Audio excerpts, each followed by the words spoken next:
here we are. Welcome back. Intro much. Anyways, got a camera mounted in the van finally, and yeah, I think it should work well. So I wanted to mention, I'm working on the next shop class video. Basically, it's going to be about buying used wheelchair parts and used wheelchairs and things like that. I've been finding there's kind of some truck going 20 miles an hour in the left lane. I'm going to be putting together a shop class video about buying used wheelchair parts and a little bit about used wheelchairs. There's a number of things I've been finding, especially when you're trying to buy parts and modules on eBay, and I want to put together a guide on basically how to do that. There's kind of a problem when you buy control modules, specifically with Quantums, but also even Permobil and RNet stuff, where you can end up basically buying a doorstop. So anyways, I'm working on that video. Those videos take quite a bit of time and notes and planning and things like that. So that's hopefully going to be sometime in the next week and a half or something like that. But I'm going to show some practical demonstrations of what can happen when you buy a module and you don't know how it's configured and why it may not work on your chair at all. But anyways, headed out to the warehouse now and going to drop off some stuff, pick up some other things. Just usual random errands, I guess. I don't know. Anyways, I just want to try out this camera, see how it works. I'll have to look at the footage and see what the viewing angle is like. This van, there's no room on the windshield for me to put anything on it without obstructing my field of vision. So I wound up mounting it to the passenger side visor, little clip where you hook the visor on. But anyways, yeah, I'm gonna go to the warehouse, see how this footage looks, and then we'll go from there. Okay, well, got done at the warehouse, dropped off the stuff I needed. Playing around with this camera seems to be working pretty good. So I think at this point, probably gonna head back to the bus. I don't think there's necessarily anything else I need to do out running around today. All right, I will see you there. Man, there is just a little bit of rain coming down outside right now. Sheesh. Okay, welcome to the inside of the van. Like any Dodge, the headliner is doing its thing, but hey, who cares? When it gets warmer outside, the fabric tightens up and it looks better. But anyways, finally time to test out the AirZound. This is a bicycle air horn that someone sent me, and I've been meaning to try it out for the longest time, but I've never had this thing and the air compressor in the same spot. So I figure here in the van, where I've got a cigarette lighter outlet right here, it's probably the best place to do this, right?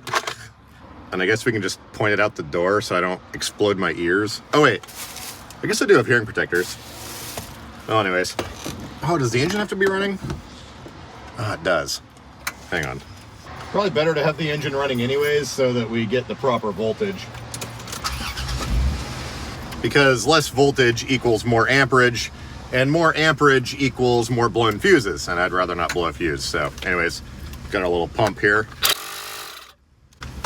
I think you're supposed to use a hand pump with this, so we might need to be careful. This is pretty small tubing, so it's entirely possible that this pump can put more volume in faster than this tube can handle. So we might have to run it a few times to get it filled up all the way. This just has a little screw-on Schrader valve on it. Let's go ahead and fire up our compressor here.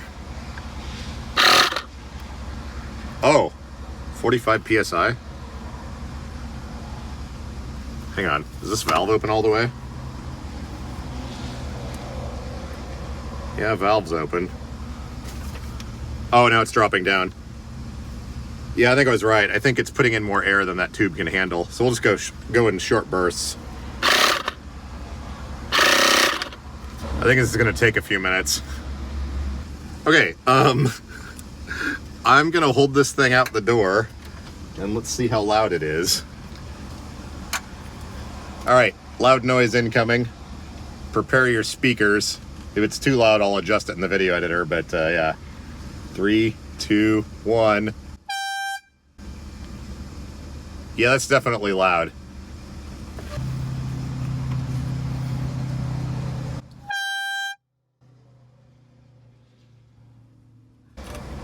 Okay, sweet. I've got the mounting kit for this somewhere. I I might have to install this on the bounder.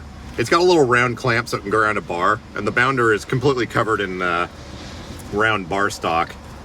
I think it's probably irresponsible to leave a pressure vessel under pressure. I think that means we need to drain it completely. Okay, there we go. Awesome, thanks for sending that. That's actually pretty cool. I'll have to play around more with that later. I'm gonna leave it in the van though, because the van is kind of my inbox for things that need to end up at the warehouse. I do like these little slime compressors though. They have a nice long cord, and there's a little hole in the side, so there's room to wrap up the cord. And then there's a little spot where you can just stuff it inside the compressor. There we go. And then the cord will also, or the hose will also wrap up in here. And there we go. Little compressor with the cord and the hose all wrapped up. The other thing that's cool with these is you can set the pressure that you want it to go up to, and then it automatically turns off. That was handy when I was using high pressure tires on my manual wheelchair. But if I can find a link for this on Amazon, I'll leave an affiliate link down below if you're interested. I don't even know if they still sell these. Oh, it's got a Goodwill sticker on it. Of course it came from Goodwill. In 2010.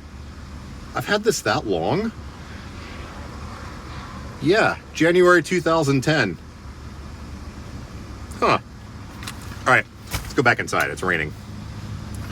Oh, and by the way, here's the mount that I was using for the GoPro. I just took off the little clip that the visor normally hooks on and drove it through there with a screw. So this is actually mounted to the roof of the van. And then it's got a little ball head screw you can adjust here, and you put your GoPro on there. So yeah, seems to work pretty well.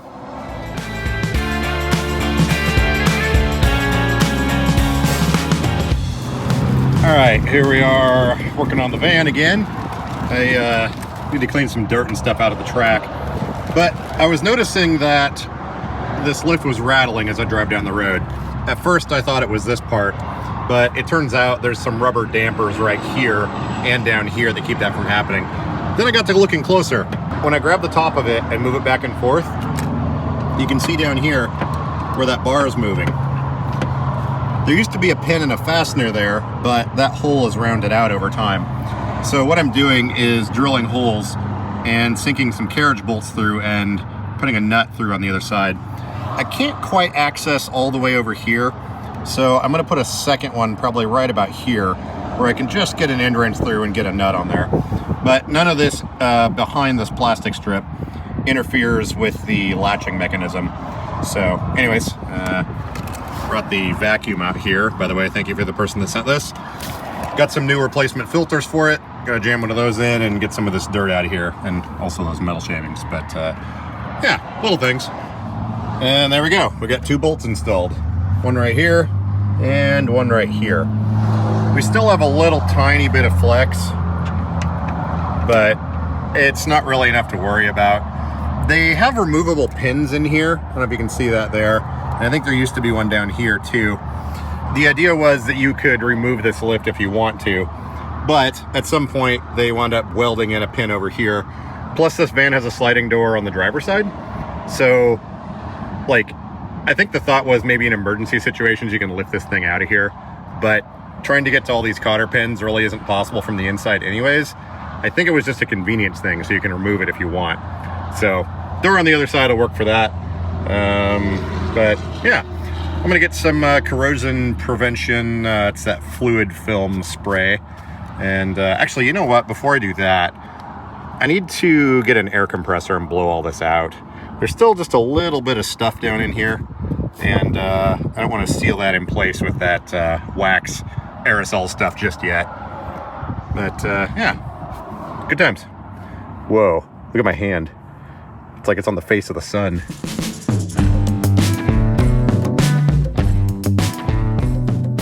Just came to look at another gym. This one has no pool lifts, no accessible shower, no accessible bathrooms. They do have an elevator, which is something, but Okay, so I went out to try and find some more accessible clubs or gyms or something like that. And I filmed a little bit of stuff, but I just kind of feel like I'm complaining, so we're gonna skip over all that. I've been to all of the available options near me that are within a reasonable driving distance. Like over 8 different places I've been to. And it's just frustrating because like, if you use a wheelchair, Good luck trying to find a gym or a club with a pool and or hot tub. I mean, I was thinking it'd be nice to get some exercise, but I don't know. It's been a number of years since I've searched for it, and well, nothing's changed. So anyways, we're going to take a look at the new dishwasher that I bought. It's the one I mentioned a couple videos ago. It allows you to run it with a water tank that it has built in, or you can hook it directly to plumbing. So it's going to work good now because I don't have the plumbing installed in here yet. But when I do get it installed, actually talk about that a little bit later, I will be able to connect it up to that. So, good dual function unit. I'll leave a link to it, I guess, down below. I got it off of eBay, but I think they sell them on Amazon too. So anyways, let's unpack the thing and see if it's any good. Spoiler, it's awesome.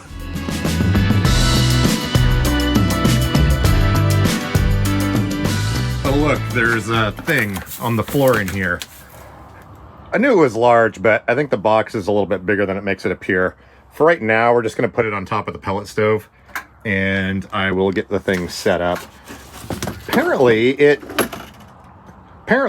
uses less than 2 gallons of water per cycle, which I don't think I could use that little if I was washing dishes by hand.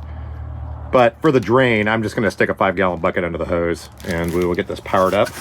And, ooh, packing material. I can use this later. But yeah, we'll get it powered up and see how it works. And I've got some old crusty dishes here that we can stick this machine on and see how well it does. Oh. That was handy. Hey, there it is. Oh, nice. All right, I realized that the pellet stove has this little thing that sticks up here, this handle to open the door, and the bottom of this needs to be on a flat surface. And then I'm using the non-wide angle lens here so you can see how big it actually is. But I'm just putting on this little cart here. I actually bought this cart at Goodwill specifically for, well, actually I got it to put my little sink thing on, but then I bought the dishwasher. So you can connect the thing to a faucet. It comes with a plug off in there, and then I think this is the drain output. Yeah, a little bit of moisture in here. I guess they tested it. It's like saran wrap. Yeah, it's all wet in here. Hopefully it hasn't been sitting around too long like this. Yeah, look at that. Ew, gross. Yeah, it smells a little bit funky in here. What the heck? Oh, that's the thing to measure the water to pour into it. Okay. We're gonna have to run this thing a couple of cycles with some bleach or something in it to sanitize it. It smells funky. Apparently the water tank is a separate piece that you can attach or detach. That's what this is. There's a float or something in there. Yeah, because all the pictures showed a little drawer that slid out the front, and it's not on there, but it's on this piece. So supposedly you set it on top of this, then you pull out this little water slide and fill that with water. Huh. All right, yeah, I was correct. So the water tank goes on the bottom, and then there's a little suction port right here. It comes with this little adapter, and you stick that on there, and then hook it to that little pip right there, and that sucks the water out of the tank. Yeah, there we go. Looks like a thing. Okay, we've got it connected to power. Let's go ahead and fill this. Supposedly, this is all the water it takes. It's 2,000 milliliters, and this can complete an entire cycle. So you just pour it down this little water slide, I guess. It says, be careful in pouring speed as overload may force. So, yeah. You turn it on. Wait. Press and hold. Oh, it's got a little smiley face. So program. Okay, so we're gonna do the express wash. Let me grab some bleach. Ooh, it's got a light inside. So let's add a little bit of this. Should be enough to do something. And then start. It's making noises.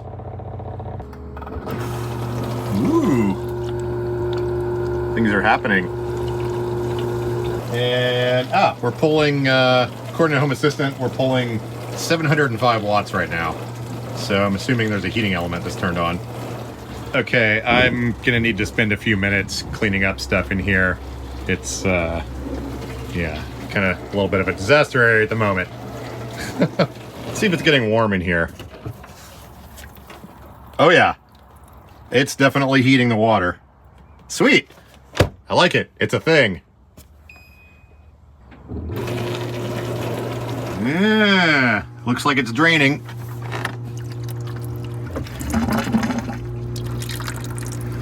It came with this little suction cup thing. I don't think it's designed to stick to buckets. That obviously came off instantly. There's not that much water in there. Although it'd be nice to not have this flip out of the bucket. Whatever, good enough for now. All right, it's completed its cycle and it says fan.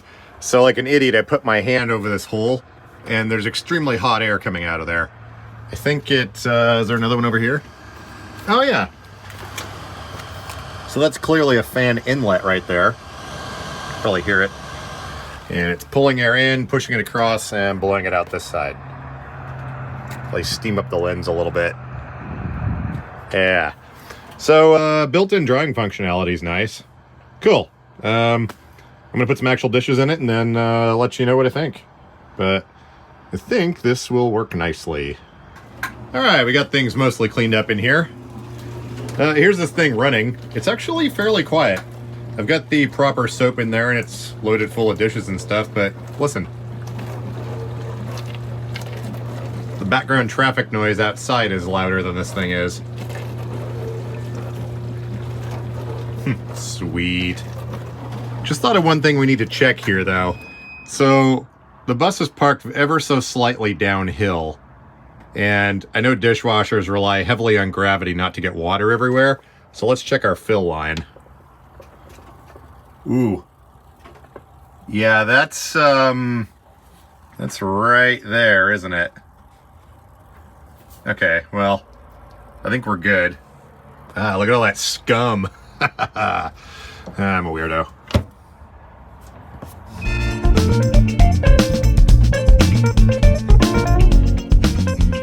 Doing a little bit of reorganization in here. I decided that my temporary sink and the dishwasher should go right here on this shelf. This is just going to be temporary until I get the kitchen installed. Well, the plumbing on the other side is going to be where the sink and everything goes. But the dishwasher here basically drains into this thing, and then this thing has a pump and it goes down through the floor and connects to my septic connection. So for right now, these two things are going to take care of any sink related and or dishwashing related necessities or whatever. But yeah, I really like this thing. It's pretty cool. I'm hoping here soon to be able to get the tanks that I need to complete the plumbing. That's basically what I'm waiting on right now is, well, I'm waiting to get paid again so I can buy them. It's probably going to be around $600 or something like that for 2 tanks. I'm going to go, depending on what's available at the time, probably 50 or 65 gallons of fresh water and about the same amount for gray water. So anyways, just kind of waiting on that. Hopefully in a few weeks, so you should be able to get that going. And then I think that's the last major system we need to install. Oh, other than the solar. By the way, thank you for buying those solar panels to the person that did that and the charge controller and all that. I've got all of it in the warehouse waiting to be installed. But yeah, good stuff. I think we're going to call that good for now. Like I said, I'm going to be working on that shop class video. I've got some parts being delivered that actually should help illustrate that. But I've got a few other chairs out in the warehouse and some other modules that I can kind of show what I was talking about. If you don't know how the chair is originally configured when you buy parts off of eBay and whatnot, you can pretty much just end up with a brick that you can't do much with. So we're going to explore a little bit of that, and hopefully in a week and a half, maybe, something like that, we'll have it ready. But yeah, with all the right to repair things going on, and a lot more people now searching on the interwebs for how to repair wheelchairs and stuff, I really want to lean into the repair angle a little bit more and get some more of those videos uploaded because, well, it's been, what, 2 years? Yeah, it was before the beginning of the worldwide weirdness that I was the last shop class video. Words are hard. Oh, light just died. Anyways, we're going to be working on more repair stuff, so look forward to some of those videos coming soon. See ya!